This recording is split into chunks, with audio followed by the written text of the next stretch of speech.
Mon propos va contenir 2 articulations qui incluent 2 autres personnes.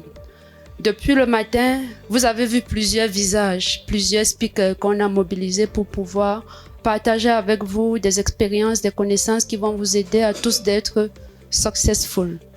Nous avons le représentant de l'IAI Cameroun qui depuis le matin ne fait qu'écrire. Je suis en route, j'arrive, je suis du côté de Bâle, je suis en train d'arriver. Il est en train d'arriver.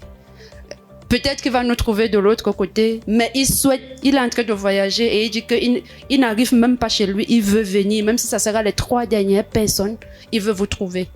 Parce qu'il a quelque chose, c'est quelque chose qui le passionne et il est vraiment intéressé par ce qu'on fait. Mais une contrainte a fait qu'il a dû voyager et il est en route. Mais avant qu'il n'arrive, il y a une petite vidéo de lui qu'il a envoyé en train de voyager. Il y a un message spécial qu'il veut que vous écoutiez. Et ses étudiants sont dans la salle. Je pense qu'on devrait applaudir pour M. Armand Claude Abanda.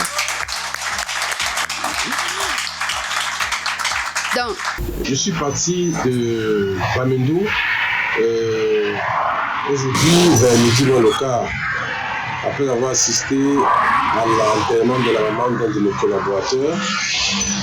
Et avec comme objectif, bien sûr, de vous retrouver au Mont Fébé cet après-midi pour vous dire ce que je pense de la statue d'entrepreneur jeune. Malheureusement, je me retrouve ici tout près de Bala et au vu du temps qui me reste, il me serait impossible de vous retrouver à l'hôtel Mont Fébé dans les 15-20 minutes. Alors donc j'ai décidé donc d'utiliser le digital pour vous dire ma pensée par rapport à l'esprit d'entrepreneur en quelques minutes simplement. D'abord, je dois vous dire que j'ai été moi-même un jeune entrepreneur. Je suis arrivé au Cameroun à la trentaine pour créer l'IAI Cameroun avec seulement 3500 francs CFA à mon arrivée à l'aéroport de Sinaloa. Et cela n'a pas été facile. D'abord parce qu'il y avait beaucoup de problèmes financiers, beaucoup de difficultés d'ordre humain, beaucoup de difficultés sur le plan infrastructurel, logistique, didactique. Donc j'avais pas de campus, j'avais pas d'ordinateur, j'avais rien. J'avais que le papier qui me menait au printemps. Donc, j'ai donc, à partir d'une idée, d'une vision, construit un projet que j'ai maturé pour qu'il puisse porter des fruits et faire en sorte qu'on puisse avoir une entreprise qui marche et qui est rentable. J'ai donc pu, à partir de ce que je pouvais, donner le meilleur de moi-même en surpassant les difficultés pour arriver à faire en sorte que je sois un entrepreneur accompli.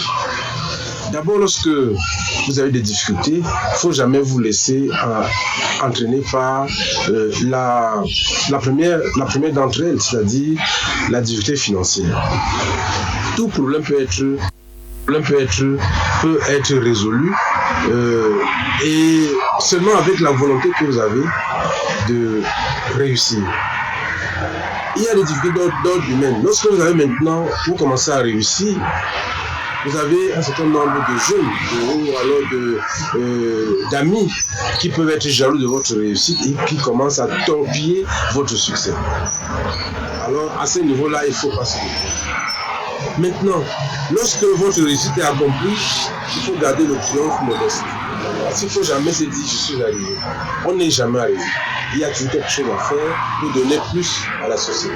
Il y a toujours quelque chose à faire pour créer plus de richesses bénéfiques à notre pays. Il y a toujours d'autres choses à faire pour inventer plus, pour améliorer sa créativité. Et je dois donc vous dire, chers jeunes, si j'avais été là physiquement, je vous aurais dit plus de choses que j'avais à dérouler cet après-midi, mais c'est le peu que je puisse vous donner aujourd'hui. Et pour terminer, je vais juste vous dire, comme je le dis à tous les jeunes, que la compétence ne suffit pas. Il faut aussi avoir une bonne attitude, un bon comportement, c'est-à-dire respecter des valeurs humaines adéquates afin que vous puissiez être aimé par tous et que vous puissiez faire le bien autour de vous.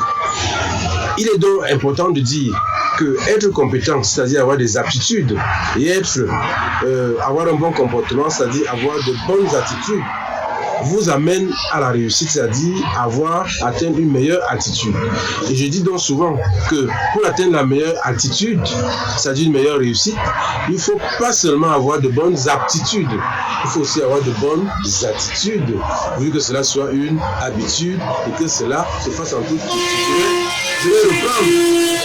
Vous voyez que je suis en plein chemin pour Yaoundé, vous entendez les klaxons. Je vais reprendre pour la dernière fois. Pour atteindre la meilleure attitude, il ne suffit pas d'avoir de bonnes aptitudes. Il faut aussi avoir de bonnes attitudes pour que cela soit une habitude et que cela se fasse en toute quiétude. Je vous souhaite une excellente fin de soirée et je pense que grâce à Nadia, que je remercie du fond de mon cœur pour avoir fait confiance, grâce à Nadia, je pense que nous pourrons nous revoir une autre fois en vrai. Merci.